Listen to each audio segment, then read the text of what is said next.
Hello, నేను మీ విశ్వనాథుడు Srinivas. Trip పని ముగించుకొని బొల్లాపల్లి సెంటర్లోకి వచ్చాము. గ్రామ శివాగర మధ్యలో ఉన్నటువంటి తిరుమల హోటల్ భోజనం పార్సిల్ కట్టించుకొని వెళ్ళడానికి వచ్చాము. డైరెక్ట్గా నల్లమల చూస్తున్నారు కదా, నల్లమల అడవి.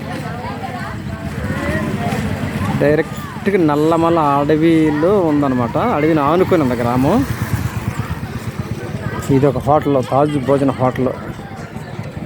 పర్లేదు. మరి ఈ మారుమూల ప్రాంతంలో కూడా ప్రభుత్వాల మీద ఆధారపడకుండా మరి స్వతహాగా ఉపాధి కల్పించుకొని మరి హోటల్ పెట్టుకొని మరి జీవిస్తున్న వీళ్ళని మనం అభినందించాలి. నల్లమల అడవిలో మరి ఆనుకొనే ఉండేది. ఒకప్పుడు భయానకమైన పరిస్థితులు, పోలీసులకి అన్నలకి మధ్యలో గందరగోళం. ఇప్పుడైతే ప్రశాంతంగానే ఉంది. ఇంత మరి ధన్యవాదాలు.